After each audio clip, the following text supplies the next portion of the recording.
Here's a brief but annoying message to let you know that you could have first heard this episode 9 months ago if you were a subscriber to our Iron Filing Society Patreon offering. For the price of a pint and a St Clement's each month, you can get up to 4 episodes a week, 9 months before the rest of the world gets them. Early access to regular episodes, lots of other marvellous benefits, and there's absolutely no adverts or brief but annoying messages like this that will get right on your ticks. Find out more and subscribe now at tftimemachine.com/ironfilings.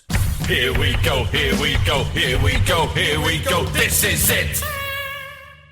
This is Top Flight Time Machine. I am Andy Hotbody Dawson. Pow, pow, pow. I'm Sam Nifty Delaney, so what? Welcome along to the Melchester Odyssey once again. It's Thursday and we're looking at another issue of Roy the Rovers. This one we've already tried to look at last time.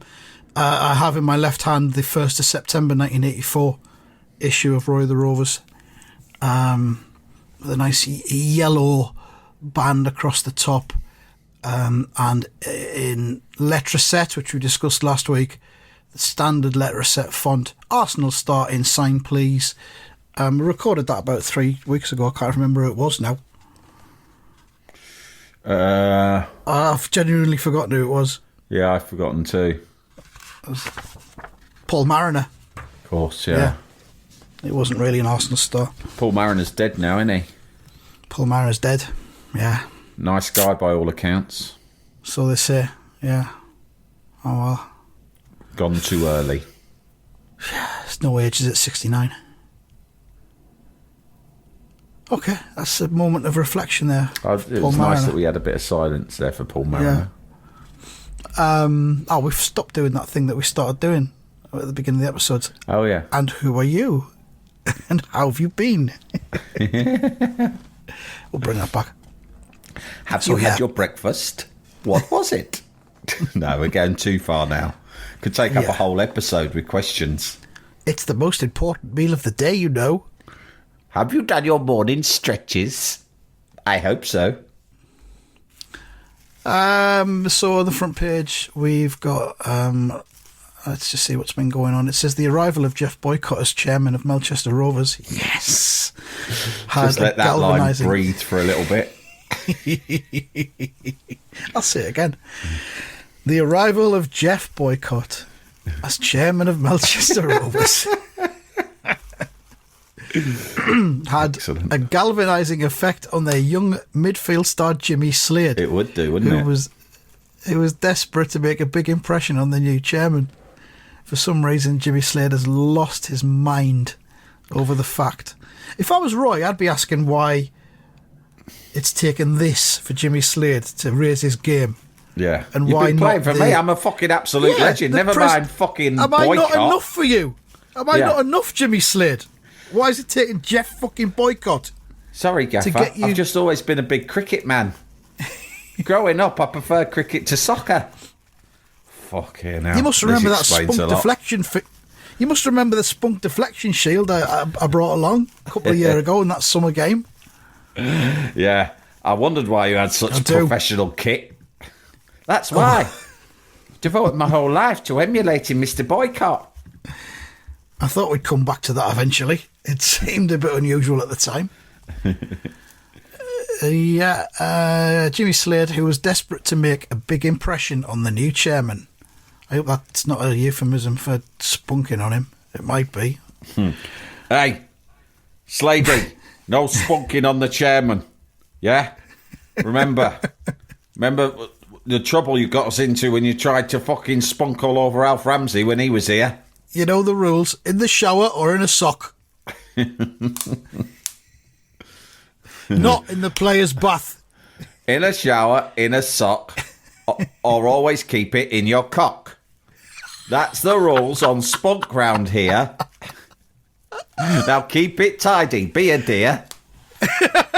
And I've got that printed and framed up on the dressing room wall so they all remember. There's no excuse. You see it every day as you walk out the door. Against Blackport in the opening match of the new soccer season. Jimmy followed a stunning goal with a ferocious challenge. Yeah, he did, didn't he, last time out? And we see him hurtling towards a 50-50 ball. It's not a 50-50 ball. The opposing player, who appears to be wearing the white face paint of a mime artist. If you look closely at that, Sam. Very I don't know pale. why that is. A Pierrot. Well, like posh people did, like, you know, the old French aristos in the was it 16th century or 17th century? Yeah. I can't remember. That's right. Maybe he's going for that look. Looks like one of them. Oh, there was that singer Alex Harvey, the sensational Alex Harvey band. I'm sure he did a Top of the Pops appearance once when he had white face paint on. He looks a bit like that. He's got the same hairstyle as well. It's Alex I wonder Harvey. whether some of the new romantics used to love white face paint, at least heavy white powder. Yeah, Steve they're all Strange, into it, weren't they? the Spandaus. Yeah, Steve Strange, of course. The Spandaus, yeah.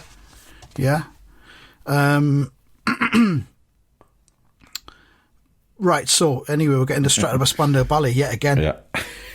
Not for the first or last time. And it's Melchester. We need to hold back on that because that's to come Oh, a yeah. year or two down the line. Spoiler alert. Yeah, so he's hurtling towards the who are they playing? Blackport. Hurtling towards the Blackport player who's got the ball at his feet, and he looks like he's just about to just completely wipe him out. A Fan says four-footed challenge, as they used to call them. agricultural. Yeah. The ref has already warned him. If this is another foul, Jimmy will be booked at least. He didn't even get booked for the last one. They're booking everyone for everything now in football. You notice that as the new season started? You get booked for saying that someone else should be booked. Yeah, you get booked for being a grass. Which I tell you what, though, fine. mate, I've been watching this. Me and Leonard got really into this series on Netflix called Quarterback, right? Which just follows 3 quarterbacks through the season in the NFL. And it's really good. Don't really know much about NFL. Never really been someone who follows it, but it's sort of like the human story, and it does really actually get you into the action as well. So it's really interesting. But one thing, they're mic'd up, right? Bit like All or Nothing, but they're mic'd up on the pitch as well. Fuck me, they are so polite, these guys. It's unbelievable, Andy. I'll bet. Yeah. There's no swearing. I mean, obviously it would have been edited, right? But this is stuff that's going on the pitch live. So they're not, they're playing in massive matches. They're not performing for the cameras in that sense. But they're so polite, even during the game. You know how the quarterback just gets fucking smashed to fuck. Like, that's why they're the stars, really. I used to think, these quarterbacks were so good. They just throw the ball really far. I can throw the ball pretty far myself. Is that what it's about, right? But what they're really paid for, apart from their throwing ability, is the fucking balls they've got, right? To when they receive the ball, to fucking stand there knowing that every other cunt, these huge fucking bastards, are all running at you. And there's kind of very few rules about what they can and can't do to you. They can just, the idea is smash the fuck out of that cunt, right? And so you hold your nerve while you look for your pass, because your instinct is obviously, just fucking get rid of it. Right? But the good ones, they just don't shit themselves. They just think, I'm going to fucking wait until one of these silly cunts on my team gets themselves into a position, then I'm going to chuck the ball. And the moment the ball leaves their hand, bang, there's fucking 3 20-stone cunts piling into your spine. Right? Jesus Christ. At 100 miles per hour. It's fucking insane when you see it up close.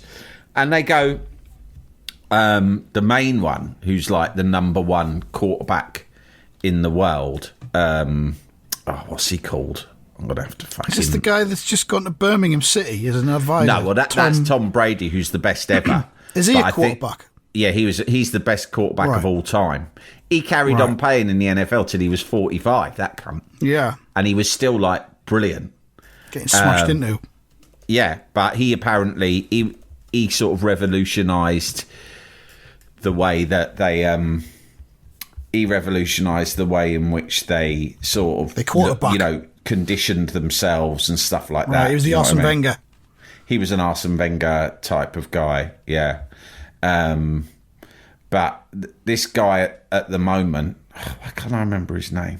So annoying. But he's like one of the quarterback the last... Oh, yeah, Patrick Mahomes. Right? Patrick Mahomes. Right. Kansas City Chiefs. Right. Right. He's like this. He's the number one guy, right? And you'd think, oh, you know what these guys are like. Even from high school onwards, they're treated like gods. They're rich beyond belief. They're young. Everyone treats them like gods. They're the star on the team. They're going to be arrogant cunts. When they get smashed, he gets up and he goes, "Good rush, dog. That was great, man. Thank you. I appreciate that." Right? I mean, he does it a little bit as a wind-up, obviously, Right. because they've just fucking demolished him.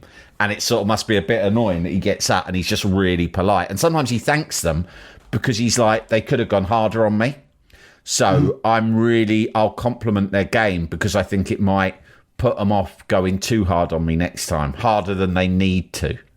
Right. And they're all like this, "Thanks, man." But all of them, they're all mic'd up on the pitch. "Hey, man, good rush. Great play, man. Good one, big dog. Hey, you're on your game today." They're all just talking like that to each other. It's almost silly. But there's been that argument for a long time now that footballers should be mic'd up, or at least the captain should be mic'd up. Yeah, well, they are in rugby, aren't they? Yeah, I think so. And yeah, there's loads of things that could be brought in from other sports that they don't want to make football a lot better. I think footballers now are probably nicer, more polite than they were once upon a time. They're like, these kids now, they're raised in academies from a young age and they're kind of taught manners and everything, I think. So, I mean, you get the sense... trained. You get this. I mean, there was a period, wasn't there, especially in, like, I would say the noughties, when the Premier League was first blowing up, the kind of John Terry era, right, where you just think they were fucking out of control, these footballers. They were off their fucking rockers. I mean, remember the story of, like, Frank Lampard and John Terry and someone else, and they're all in the airport on the night of fucking 9/11, pissed out of their fucking heads laughing at Americans. Yeah. And a weekend didn't go by without it being like, oh, some sort of really fucking iffy sounding like threesome in a fucking hotel suite in Manchester. Usually Chelsea players. Yeah. It was a bad time. Whereas now they're all well behaved. A lot of them don't even drink. They just fucking play football and go and see their mums. Yeah, well, that's good. But they are going to get booked for grassing this season. Yeah. Among other rules. Added on time now is 8 or 9 minutes per half. Barcelona played last night and they drew 0-0 at Getafe, and they almost missed their flight back to Barcelona because the match had gone on for so long. There was something like 25 minutes in total added on. So they just grab all this stuff out of the dressing room and leg it to the airport. I hate that, and it's like, because it's boring. Sometimes, I mean, I like going to the football, but sometimes at the end, you know, I'm like, I want to go now. When it drags I don't want on, more of it. And also, like, what about if it is a midweek game? You miss your train. You got your kids and everything. Yeah, you got loads of shit to think about. So, yeah, just, like, wrap the fucking game up. I think it should be left to a ref's decision. If he feels it's, like, getting boring and it's already, like, 2-0 to one team, and he's go, you know what, even if it's less than 90 minutes, sometimes just go, fuck it, should we just call it now? Well, yeah, if it's 3-0 and there's 6 minutes to go, just wrap it up. So, you know, there's nothing happening extra here. 6 minutes to get to the fucking train station. Yeah. Or he could blow the whistle and say 84 minutes, it's 3-0. Let's say Sunderland versus Coventry, it's 3-0 to Sunderland. Blow the whistle and he'll say, right, if you want to go, you can go. We'll play the last 6 minutes, but we're not counting any of it. It's just for entertainment. And he could say, now, if any of you need to get home, to the players, go, if any of you need to get home for dinner or whatever it is, you can go now. Yeah. But whoever wants to stay, we will carry on playing. So, like, maybe 4 Coventry players go, I've got to get going now because I've got to keep it to Coventry, time for a cup of soap. Right, and then the Sunderland players, like 2 of them go, I've got to get back late because I want the dentist in the morning. I want to get a nice night's sleep first. Yeah, and so in the end, it's like, okay, we'll play the rest of the game, and it's 7 versus 9. Well, they have to pair up. It's like when they pair in for votes in the House of Commons. If one to player keep it even. It's leaving one team, the other club's got to lose a player. This is my thing, though. I think football should be dropped to 9 aside. Yeah. because Why? the pitches have been the same size forever, but Yeah. the players are so much more fitter, Mobile, faster, mobile. There was a bit in Chelsea versus Liverpool the other day, towards the end, where for some reason a ball came through and the defence was really pushed up, and the Chelsea player, I think it was, had a run on goal, and the game was really stretched, and that kind of thing used to happen quite a lot. And the Chelsea player tried to take it around the keeper, and he couldn't do it because that never happens anymore. It used to happen all the time. A player would be one-on-one, and he'd give the keeper the eyes, drop a shoulder, take it round him, put it in the empty net. It doesn't happen anymore because the game never gets stretched enough, because all these players can cover every yard of grass. Yeah, you're right. And if it was 9-a-side, there'd be so much more space. The game would be open. It's why watching women's football's probably better than watching men's football, because they don't have the level of fitness and the physicality. So there's more space on the pitch. No, you're right about that. There's too much. The Premier League in particular, like I was doing, we'll talk about it more on Friday, but let's just say I was doing some YouTube scouting of a player, right? More of which on Friday's episode. But I was watching it, and it was in the Dutch league. And you see on those YouTube compilations players scoring all these wonder goals. But I'm looking at it thinking, he'd have never got a shot away in the Premier League, right? Like I saw 5 goals by this player, and I thought none of those goals get scored in the Premier League because he was doing goals that you don't see anymore. So like he'd be on the edge of the area and he'd just take a touch to get a yard of space in front of the defender and then shoot in that yard of space. Now, back in the day, that was a common kind of a goal because strikers tended to be fitter, stronger and smarter than defenders. Now, you're up against some fucking defender, right, who's like, even if he's from some average team in the Premier League, he's like, he is on your shot. You're not going fucking round him. He's so physical and mobile and athletic. Yeah. You get shut down. You don't get a shot away. You can't get a fucking shot away. Do you know what I mean? You have to find ever more imaginative ways of getting the ball in the net. Because you're right, they're too fit. And in some cases, they're sort of too good. And that makes football that there's not enough errors. And errors are usually what lead to the excitement in football. Exactly. Make the goals bigger as well. So that's old men shouting at clouds. We'll be back next week to talk about the state of the roads. Anyway, where were we? It was Jimmy Slade. Yeah, he's about to storm in on this white painted faced Blackpool player, and Roy shouts at him. He was close up with Roy, and he's got his hands arced around his mouth to make him louder. Does that work?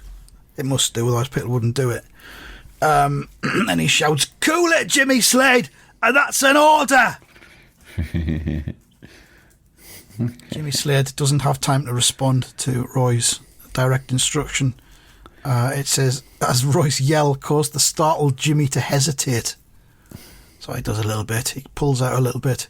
Well, that's the worst thing you can do. In. Well, you have to commit. Yeah, if you don't commit, you could get very bad injury.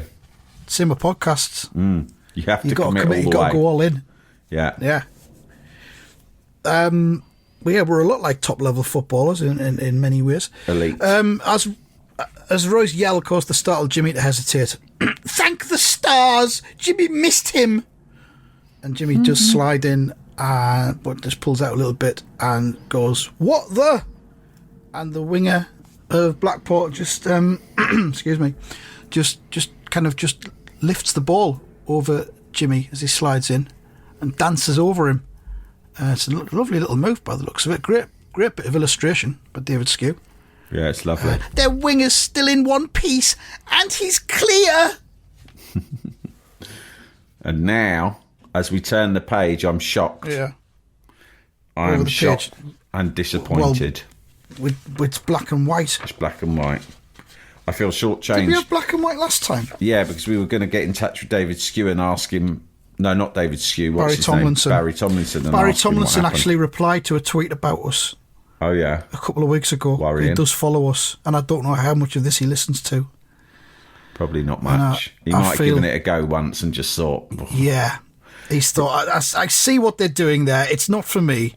It's the I think they call them the alternative comedians. Like when we were on TalkSport and that one particular broadcaster refused to do handovers with us. Fucking hell. Because we were too silly. He regarded TalkSport as a serious business. Yeah. Well, it is, and I'm not speaking to those couple of clowns. Yeah. No thanks. No thanks. I'm not paid enough to commute to interact with arseholes. They'll probably try and catch me out in one of their little comedic tricks. They're probably try to say something. They're absurd ironies that they peddle and call funny. I'll tell you what's funny. I'll tell you what's actually funny, right, is bloody Morecambe and Wise. That's funny, and I'll tell you why. Because there's bloody jokes. These two just say anything. They call it ironic, and everyone's supposed to laugh, and they feel very clever about themselves. I bet the pair of them went to bloody university. That would explain a lot. They still show Morecambe and Wise every Christmas, I think you might have noticed, and it still draws in the viewers. Yeah. Now, I don't think they're going to be repeating this shit that these two are churning out anytime soon, 35 years from now, are they? Putrid dog shit. Oh, is my mic on? Right, I'm live here at Molineux for a big West Midlands derby. It's Wolves versus Villa. It's live, and very shortly we're going to be speaking to the Wolves manager, Gary O'Neill. Oh, God. Good times. Jalapeño. Jalapeño. Incidentally, if you are listening to this and you're not a Turbo subscriber... Oh, no, you would be. Sorry. You're IFS, you're listening to this. We put out a couple of the TalkSport shows because I found the podcasts that I'd saved. And you put those out, did you? I put a couple of them out as an apology for some of the horrific microphone quality of the episodes we put out over the holiday period. So there's a couple of them on there. Did you find the one with the Reg Varney, Paul Scholes calling? I'm not sure. I didn't listen to them back. I just bunged them up. Oh, right. I assumed they'd be all right. Yeah. Hey, I'll have this. No, I've got 4 of them that I saved, I think. It looked like December 2017. This before we started doing this. Bloody hell. We did like 2 weekends of the warm-up, Saturday and Sunday. Mm. So that was probably the precursor to this endeavour. Mm. Anyway, good right, times. So yeah, we're in black and white here for some reason. We think it might be industrial action or budget restraints or something like that. I do feel shortchanged by it, and if I was buying this comic every week at the time, if it was the same cover price but there were less colour pages, I would feel disgruntled. Yeah. And you wouldn't understand blaming it on Thatcher. That wouldn't make a lot of sense to you. No. At the age you'd be at, so, yeah. People were always telling me to blame stuff on Thatcher, but at the time I was just sick of hearing it. I was like, well, it's all very well blaming Thatcher, but that's not going to fix my problem here and now. There's no way I can contact Mrs. Thatcher and ask her to fucking sort this situation out in my comic. Can everyone stop telling me to blame Thatcher for everything? Because it doesn't help in the least. It just makes me more frustrated. Makes my problem seem more remote and difficult to control. Mm. Yeah, so if you want to blame Thatcher for anything to do with this podcast, then just don't. Don't. She's dead now. Anyway, let's try and get through this, because there's another 3 pages to get through, and, we've been distracted again. But Carl Hunt, the new signing, fortunately, Melchester's new signing, Carl Hunt was covering, and Hunt does what Jimmy Slade should have done. He dispatches of this Blackport player efficiently and aggressively, puts the ball out. Great tackle. That's the way, Hunter in inverted commas. It's the only way, Jimmy, Roy says, again responding to someone in the crowd. Hard but fair. Everything under perfect control. But Roy, says Jimmy Slade. And Roy interrupts him. Jeff Boycott wants results, but not at the cost of one of our players being sent off. It won't impress him one little bit. In bold type. Anyway, I run the team. Yeah, good point. So you'll play the way I want you to, okay? Boycott's looking on from that director's box, which has got like that brick wall in front of it, which I'm always a bit uneasy about. Yeah. It doesn't look very safe. You know what I mean? If someone was to get their head smashed off it, it could do a lot of damage. And Jimmy Slade comes to his senses and says, You're the boss, Roy. Roy is about to prod him in the throat. He says, That's right, and don't you forget it. Roy's lecture had an immediate effect as Jimmy Slade nicks the ball away from a Blackport player. That's better, Jimmy. You robbed him with sheer timing. Sheer timing. Like a precision watch from Switzerland, no less. and then Jimmy Slade plays the ball through to Carl Hunt. Carl Hunt, he shouts. Great ball. Go for it, Hunter. Again, Hunter in inverted commas. It lands just to the side of the penalty spot, just into the box. And Carl struck a thundering shot on the run, hit with awesome power, albeit in black and white, so it doesn't look as good. It's a crossbar. Oh! Off the crossbar! Over the page. The rebounds seem to present little danger to Blackport. We're getting lots of football action this time. I like it. Oh, fucking hell. Here's a variation for us. So a ball bounces off the Blackport bar, bounces out, and the Blackport keeper shouts, "Yours, Martin! Knock it away!" It's the return of Martin. Good old Martin, I've missed him. By the way, on our Redbubble store, still plenty of Hit It Martin t-shirts. Big pile of them. Not one of our best sellers, but I would call it a cult classic. It's niche. Yeah. If we see you out and about wearing it, we'll tip our hats to you. Yeah. We know that you're proper. Yours, Martin! Knock it away! But Martin doesn't get to it. Jimmy Slade comes in with a diving header. Look at the fucking sheer intensity on his face. Never mind sheer intensity, it's sheer timing. Once again. Heads it straight past the keeper. Yes! Melchester Rovers 2, Blackport 0. At half-time, Jimmy received a tremendous ovation. That's some header. Curious. That's a Keith Outchin in 1987 Cup final, that, isn't it? Yeah.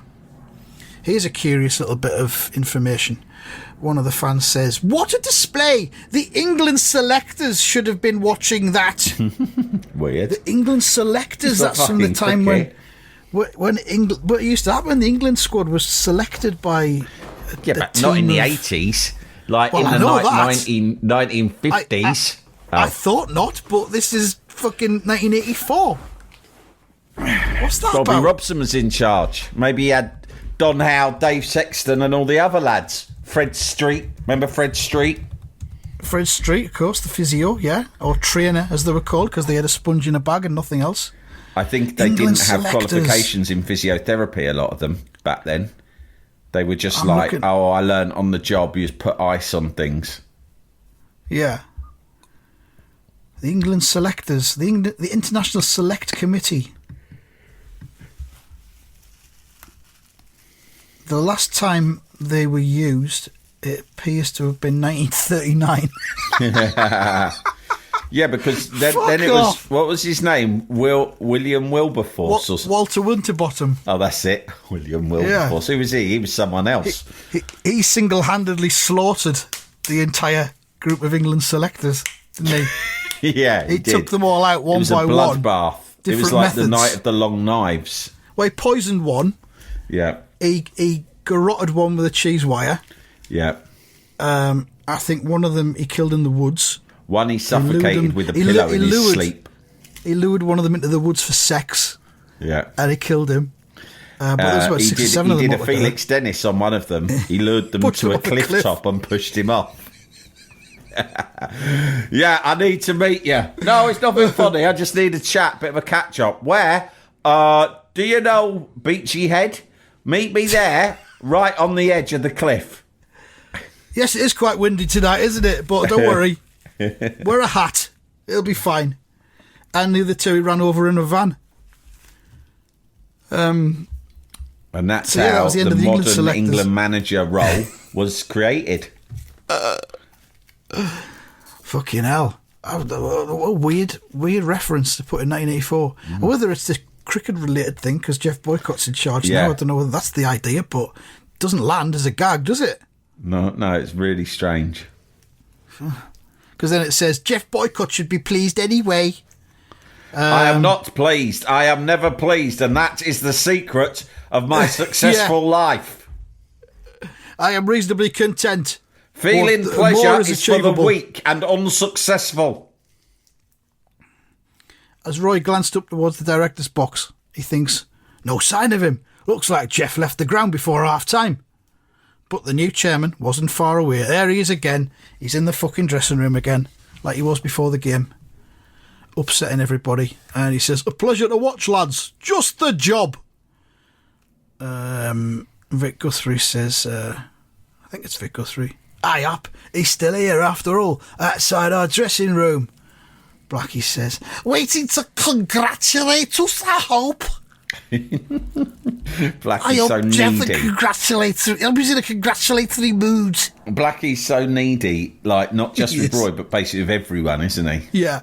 I hope he's going to give us a sticker that says, well done on it, Roy. Or maybe he keeps a bag of boiled sweets in his pocket that he gives out if he thinks you played really well. I hope I get an aniseed twist, they're my favourite, Roy. There won't be aniseed, no, because he's got one of them tins with all the flavours in, and aniseed tends to corrupt the old tin, and then everything ends up tasting of aniseed. He's got a boiled fruits, Blackie. So well, choose in that one case, of them. I'm hoping for blackcurrant. That's the best one.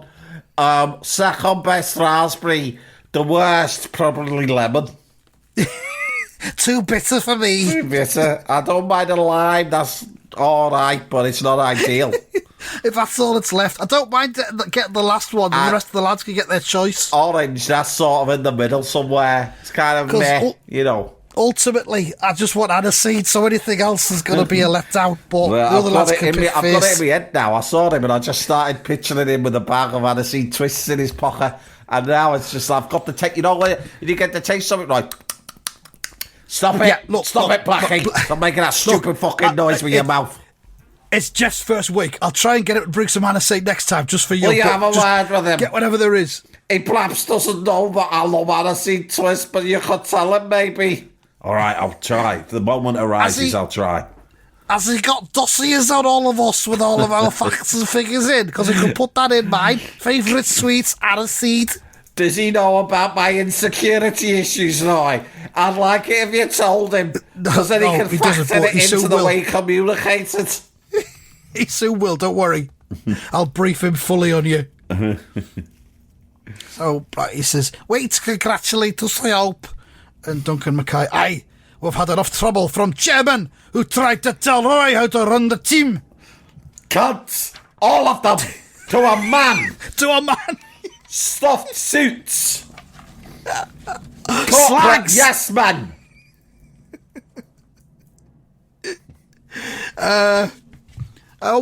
Page 4, we're back in colour again. Beautiful. As Jeff returned to his seat. So yeah, Roy and Jeff have just had a little chat together. Bye, cunts. Those sweets have been handed out, unfortunately, but Blackie's still upbeat. He says, that looks like a smile on your face, boss. Roy says, I think we're going to get along fine with our new chairman. Look at Boycott's face as he's walking away, clearly drugged. Clearly on some kind of upper, as opposed to a downer. All I can say is I'm glad I fucking nicked a couple of those Quaaludes that I picked up on a recent corporate trip to America, because I find association football as fucking dull as watching paint dry. The Quaaludes are making me feel very, how do you say, beatific right now. Roy says he's just apologised for interrupting my team talk before the kick-off, and he hopes we'll forgive him if he drops a few more clangers while finding his feet. Look, Roy, I haven't got a clue what I'm doing. I didn't want this job. I don't know why I've took it. The world of football is a mystery to me, so I'm probably going to fuck up regularly, but who cares? Roy, don't tell the lads, but I'm on two Quaaludes at the moment. And it's maybe even more disorientated than I already felt. So there could be a number of clangers heading your way, and I need you to cover for me. Oh, God. That's the word they've used about clangers. As the game continued, Roy and Jimmy Slade knocking it about. Roy and Jimmy are running riot. Beautiful one, too. And the return to Roy is spot on. Another one shouts, go for it, King. Oh, God, you'd just be so embarrassed by that, wouldn't you? Yeah. King in inverted commas again as well. And Roy does indeed put it in the back of the net with the rocket. It's only from 8 yards out, though. 3-0. That's a great goal.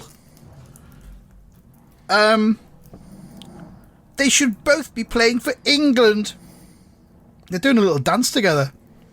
A little high five, hand slapping. Very weird celebratory dance. Yeah, sort of crouched over like little gnomes. Yeah. Very early period staged goal celebration, because it just used to be an arm in the air and a bit of a kiss and a cuddle with your teammates, wasn't it? Or they if you should played both for be playing Cluffy, a handshake. A handshake, yeah. Not Roy. Everyone knows what he thinks of the England setup. Well, we've been covering this for 3-4 years now. We don't know what Roy thinks about the England setup. Well, he's never played for England in all the time. He must have had a falling out then with the England selectors back in the 50s. Fucking idiots. Yeah. Wouldn't know a fucking decent international player if it fucking came up and licked them on the ball bag. They turned Clough down for the job, but then they turned me down for the job. Idiots. I'm not going to sit here and let some other fucking know-nothing decide whether I am or am not good enough to represent my country. I represent my country every day the moment I walk out my fucking front Everything door. I do. Not naming any names, Bobby fucking Robson. And they're saying in the crowd, well, maybe he's decided that it's time for a change of heart. Roy wearing an England shirt, I'll believe that when I see it. And that's the cliffhanger, so I think we were odds on that Roy will indeed wear an England shirt again at some point. But I don't know about Roy's situation with England. I might have to do some internet delving. But it says next week, Jeff Boycott summons Roy, whilst Jimmy Slade could be in trouble. Boycott's really getting his feet under the table, and he's summoning Roy. Fucking hell. Mark's I will not represent this country in football until it lifts its idiotic and unfair sanctions on the country of South Africa. I've made this very clear many times, and privately at least, Mrs. Thatcher, who I do speak to from time to time, is in agreement. But unfortunately, the leftists who secretly run our establishment are of another point of view. And for that reason, I do not regard the England that I live in today as truly the England I grew up knowing and loving. I still regard myself as an Englander, and I see it as an independent island that exists within my mind. I call it Race England. And I may set up, conversations have been had with the higher-ups at FIFA about them allowing me to enter Race England as a separate nation state into the next FIFA World Cup. I have been talking to those people who live on that disused oil platform, and they call it Sealand, off the coast of England, about buying that and turning that into Race England. All one word. Going Blackie forward. will be joining me to live there, won't you, Blackie? Oh, not half, no, I can't wait. Just me and you living in a big oil rig. Well, I do get a bit it'll be more than you seasick, and though. I. When I get seasick, does the oil rig move around, Roy? No, it's very stable. We'll have to breed, of course, to start a whole new race. No, we're not going to be doing any breeding, you and I. That doesn't make that... No, I didn't mean me and you, I meant maybe in a laboratory. I'm not into any of that, Roy. Don't worry. So that's that. How many marks out of 10 are you giving that? I'm giving it 9.5. 9.